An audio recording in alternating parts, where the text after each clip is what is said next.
Shalom, peuple de Dieu. On se retrouve aujourd'hui pour parler de la part de Dieu.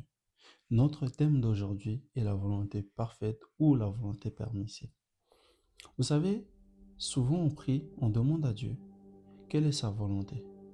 Mais on croit qu'il nous a répondu sans vraiment être persuadé de connaître la réponse de Dieu. On va lire un passage de la Bible qui nous montre clairement une personne qui était dans la volonté parfaite de Dieu, mais par sa conduite a fini par obtenir la volonté permissive. Cela veut dire que Dieu a permis que cette personne puisse faire la chose sans vraiment que cela soit la volonté de Dieu dès le départ. Vous savez, aujourd'hui, beaucoup de jeunes, beaucoup d'adultes, beaucoup de serviteurs demandent à obtenir des réponses de la part de Dieu. Beaucoup posent des actes, beaucoup avancent dans certaines directions, beaucoup déménagent ou beaucoup restent au même endroit. La seule chose qui réunit ces personnes-là, c'est Dieu m'a dit, Dieu a dit, Dieu m'a orienté, Dieu m'a poussé. Est-ce que c'est réellement la voix de Dieu que tu entends? Est-ce que c'est réellement la volonté de Dieu? Est-ce que le choix que tu as pris n'est pas poussé par tes convictions personnelles? Très souvent, des jeunes hommes comme des jeunes filles, avant de franchir le pas de mariage, passent du temps dans la prière, dans la méditation, demandent des conseils de gauche à droite aux personnes qui sont déjà mariées. Au moment même de prendre la décision de s'engager, c'est à ce moment-là qu'il faut demander la volonté de Dieu. Mais beaucoup sont conduits par leurs sentiments. J'ai prié pendant une semaine. Dieu m'a répondu. Dieu a dit que c'était sa volonté. Je devais me mettre avec ce frère. Je devais me mettre avec cette sœur. Et qu'on doit finir notre vie ensemble. Bien malheureusement, au bout de 3 ans, 5 ans, voire même 6 mois, il n'y a plus d'union. Maintenant, la question est la suivante. Au bout de 5 mois, 3 ans, 5 ans, il n'y a plus de mariage. Est-ce que cela était réellement la volonté de Dieu ou c'était notre propre volonté, ou on était poussé par notre désir de se marier parce que les autres aussi se marient? Est-ce qu'on n'était pas poussé par notre propre désir de sortir de l'impudicité et d'être dans un cadre proprement dit de mariage pour pouvoir faire certaines choses? Parce que beaucoup de gens ne rentrent pas dans le mariage parce qu'il faut rentrer dans le mariage. Beaucoup de gens rentrent dans le mariage parce qu'ils veulent sortir de l'impudicité, pas parce qu'ils aiment la personne. Oui, bien évidemment, on ne se marie pas parce qu'on veut juste faire certaines choses. On se marie parce qu'on aime la personne. Mais ce n'est pas le but premier. Beaucoup rentrent dans le mariage parce qu'ils veulent sortir de certains critères. Ils veulent qu'on les enlève. Oui, regardez votre frère. Il prêche, mais il est encore dans... Il n'est pas engagé. Regardez votre sœur. Elle n'a personne dans sa vie. Mais elle vous prêche. Elle fait ceci, elle fait cela. Et c'est même pour les gens qui servent dans l'assemblée.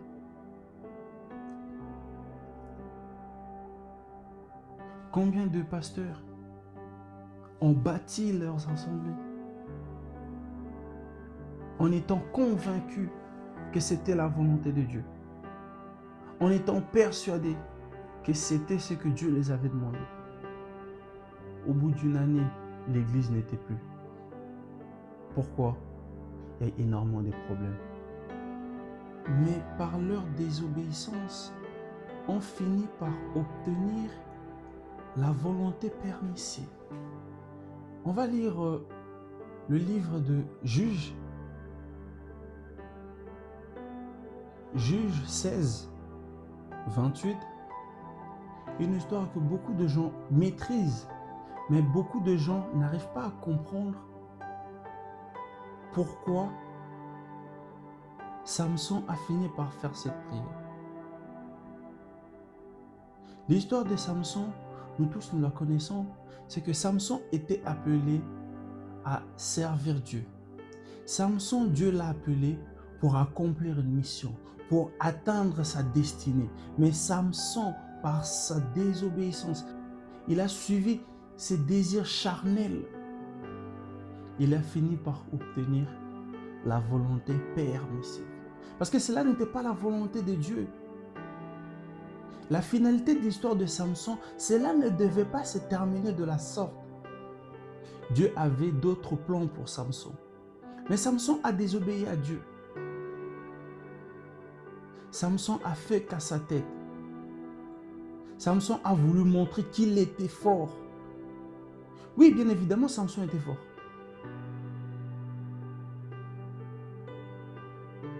A utilisé son cœur. Juge 16, 28. La Bible nous dit, alors Samson invoqua l'Éternel et dit, Seigneur, Éternel, souviens-toi de moi. Je te prie, ô Dieu, donne-moi de la force, seulement cette fois, et que d'un seul coup je tire vengeance des Philistins. Samson a dit, Seigneur, accorde-moi cette grâce, que je puisse me venger des gens qui m'ont fait du mal. Seigneur, accorde-moi cette miséricorde, que je puisse faire vengeance. Mais Samson ne se rendait pas compte que s'il en est arrivé là, c'est parce qu'il n'a pas obéi à la volonté de Dieu. Il y a des gens qui se mettent sur ton chemin. Que le Seigneur te montre. Fais attention mon fils. Fais attention ma fille. La personne qui est à côté de toi ne te veut pas du bien. La personne avec qui tu marches ne veut pas ton bonheur. Fais attention.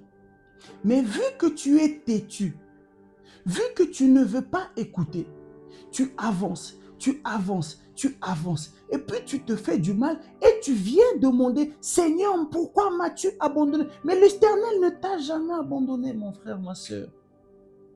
Il te prévenait. Le Seigneur mettait sur ta route des choses que tu devais tirer attention. Si tu étais à l'écoute de ton Seigneur, tu devais savoir, ça c'est mon maître qui me parle. Ça c'est mon Dieu qui me parle. Je dois faire attention à cela. Je dois faire attention à cela. La personne avec qui je marche, je dois faire attention. La personne avec qui je dors, je dois faire attention. La personne avec qui je mange, je dois faire attention. Il y a des gens sur cette terre qui ont fait confiance aux gens. Aujourd'hui, ils ne sont plus parmi nous. Oh, c'est mon frère. Oh, c'est ma copine. Ton frère a fini par t'empoisonner. Ta copine a fini par t'empoisonner. Est-ce que c'était vraiment ton frère? Est-ce que c'était vraiment ta sœur? Pose-toi cette question. La volonté parfaite. Il ne faut pas prendre des décisions. Tout ça pour venir vers Dieu quelques mois plus tard, quelques années plus tard. Seigneur, pourquoi m'as-tu abandonné? L'Éternel n'a jamais abandonné quelqu'un. L'Éternel n'a jamais abandonné quelqu'un. L'Éternel met sur notre route des personnes dignes de ce nom pour nous accompagner à accomplir notre mission. S'il y a une personne qui rentre dans ta vie et que cette personne ramène dans ta vie destruction sur destruction, cette personne n'est pas la bonne personne avec qui tu dois marcher. La personne n'est pas la bonne personne avec qui tu dois collaborer. Si tu es dans cette situation où tu dois changer d'assemblée, tu dois t'engager avec une personne, tu dois déménager, tu dois aller dans une entreprise et que tu as besoin de la volonté parfaite de Dieu, laisse-moi te dire, mon frère, laisse-moi te dire, ma soeur, prie bien. Ne commets pas cette erreur comme Samson. Samson lui a dit, ne fais pas ça. On l'a prévenu. On l'a prévenu. Fais attention. Fais attention. Samson n'a pas écouté. Samson n'a pas écouté.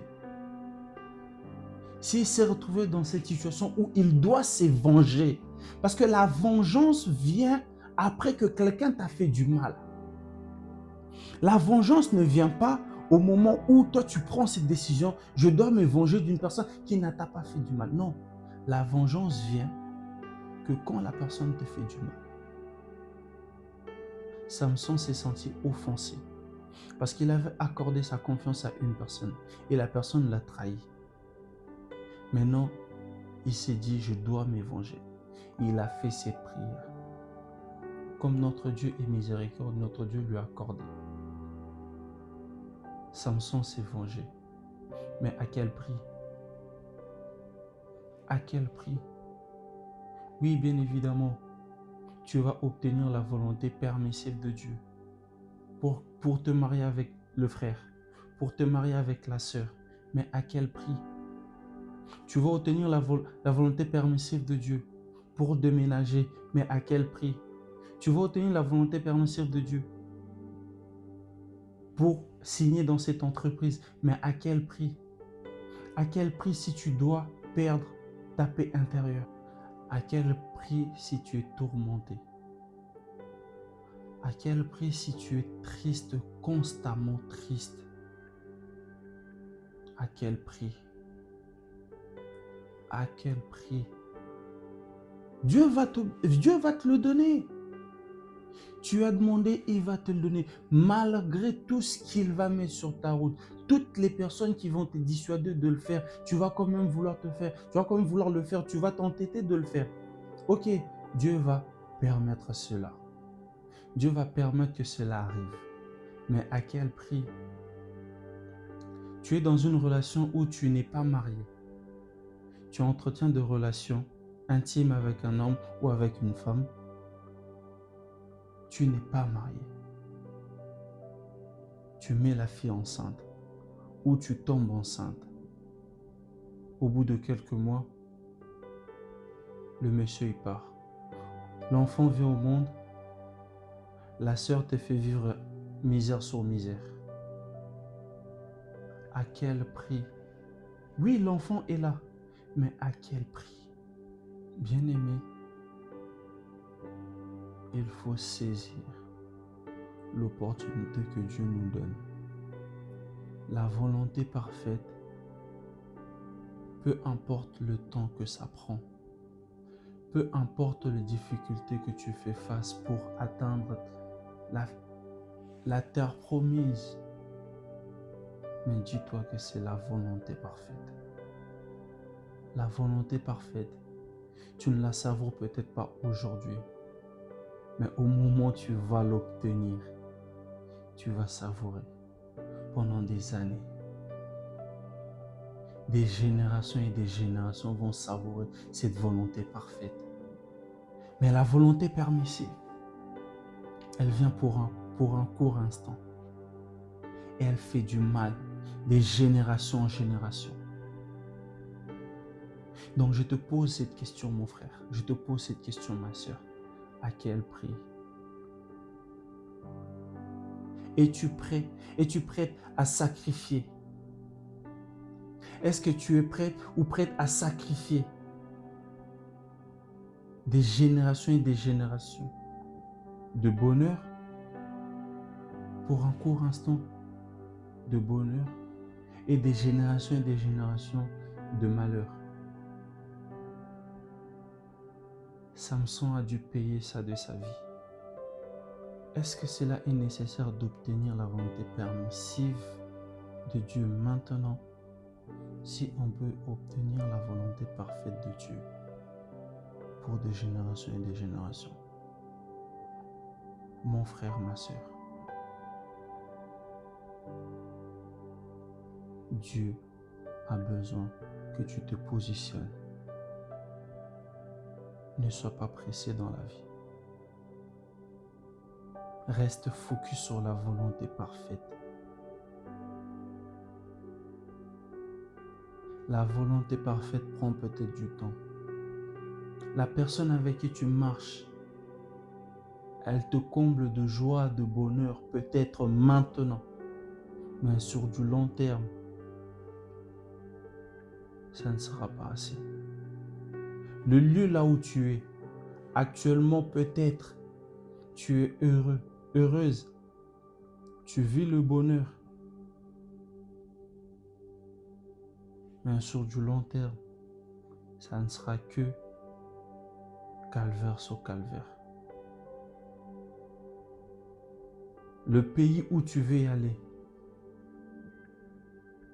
peut-être qu'au moment où tu vas arriver, tu vas croire que c'est la terre promise. Mais au bout d'un moment donné, tu te rendras compte que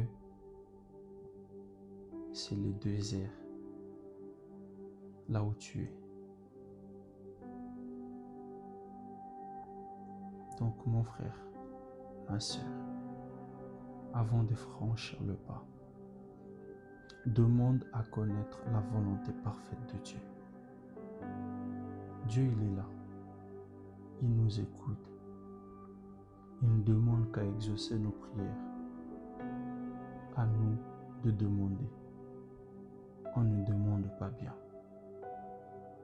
On ne demande pas bien. Je prie que le Seigneur visite chaque frère, chaque sœur actuellement qui est dans cette situation. Que le Seigneur te révèle son dessein, son plan parfait pour ta vie. Que tu ne t'empresses pas de franchir certains pas qui ne pourraient être des pas où tu ne pourrais plus revenir en arrière. Que le Seigneur vous bénisse. C'était votre frère Enoch. À très bientôt.